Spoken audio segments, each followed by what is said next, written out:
یہ میری بیٹیاں، یہ میری بہنیں، نیند نہیں آتی کیا کرتی ہے؟ تو موبائل دیکھتی رہتی ہوں، کیا کروں جی، اور کوئی کام ہی کوئی نہیں، خدا کا قرآن نظر نہیں آتا، مصلی نظر نہیں آتا۔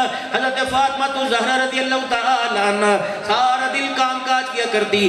آج میرے عزیزوں کہتے ہیں کام بہت کراتے ہیں، کام بہت کراتے ہیں، بیٹی گھر میں بٹھا رکھی، کام بہت کراتے ہیں۔ کتنا کام کرایا؟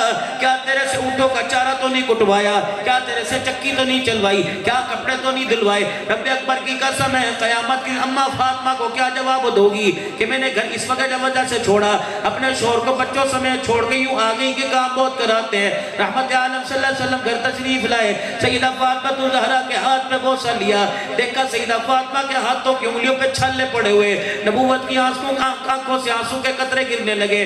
فرمایا فاطمہ جب میں نے تجھے اپنے گھر سے بھیجا تیرے ہاتھ تو بڑے نرم و ملائم تھے، اے فاطمہ کیا ہوا کہ ابا جی ناراض نہ ہونا، میں اپنی خوش دلی سے کرتی ہوں، حضرت علی رضی اللہ تعالیٰ عنہ کے اونٹ کے لیے چارہ خود کوڑتی ہوں، آپ کے گھوڑے کے لیے خود چارے کا انتظام میں کرتی ہوں، گھر کے سارے کام کاج میں کرتی ہوں، چکی خود چلاتی ہوں۔ ابا جان میں نے علی کو کسی قسم کے بارے میں پریشان ہونے نہ دیا۔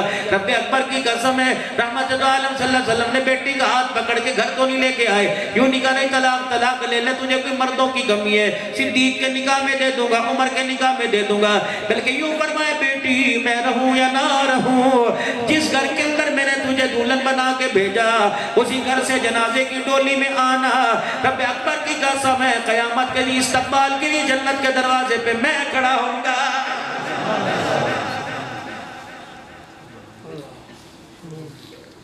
خیر پور کے غیور مسلمانوں تین بوجھ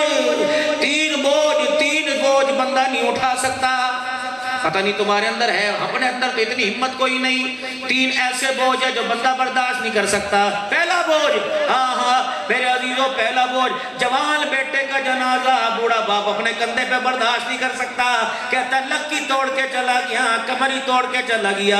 بعض ہم نے بزرگوں کو دیکھا، چاچا سال گزر گئے، تو ہنس کے لوگوں کے پیٹ میں درد کر دیا کرتا تھا، تو لوگوں کو ہنسایا کرتا تھا۔ چاچا جی کیا بات ہے؟ کہتا ہے جن نے جوان پتر دا جنازہ ویکھیا ہوئے انہوں ہنسی کدوں آوے گی۔ پہلا بوجھ میرے محترم دوستو بزرگوں، بوڑھے سے جوان بیٹے کے جنازے کا بوجھ برداشت نہیں ہوتا۔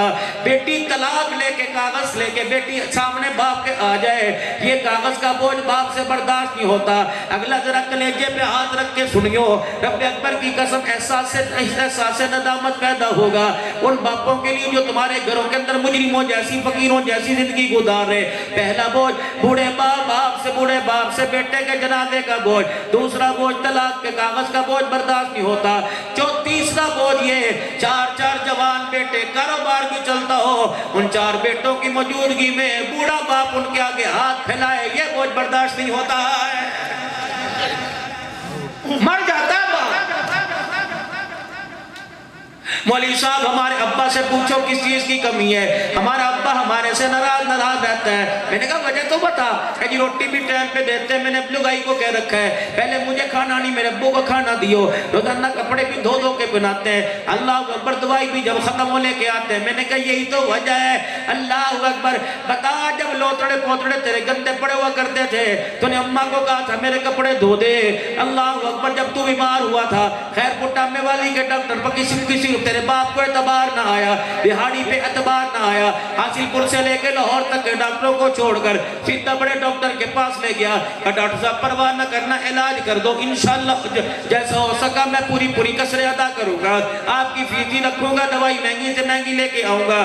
تو نے کہا تھا مجھے نا بہاڑی کے ڈاکٹر کو چیک کرا، جب تیرا باپ تجھے اٹھائے تیرے بغیر گئے پھرتا رہا، اللہ اکبر تیرے کپڑے گندے ہوئے، تیری ماں نے تیرے ایک گندے کو کپڑے دے کر 10 جوڑے الماریوں میں رکھ دیے، اللہ اکبر تجھے بھوک نہیں لگتی تھی تو کہتا تھا امی بس تیری ماں کہتی تھی نا منہ اللہ کے واسطے ایک لقمہ کھا لے، دیکھ لے امی رونے لگ جائے گی، ہائے بے مما روئے گی، اے میرے بیٹے آخری لقمہ کھا لے، اللہ کی قسم تجھے الٹی آوے کرے تھی، تیری ساس تیری دادی تیری نانی کیا کرے تھی، اے بس کر الٹی کر دے گا کپڑے خراب ہو جائیں گے، کہتی تھی کوئی بات نہیں میں ہونے اس کا کپڑے دھوں گی۔ رب اکبر کی قسم جب بغیر کے تیرے ماں باپ تیرے سارے کام کرتے تھے، یہ ناراض کیوں نہ ہو، یہ کہتے کہتے تھک جاتے، ان کے کام تب بھی پورے نہیں ہوتے۔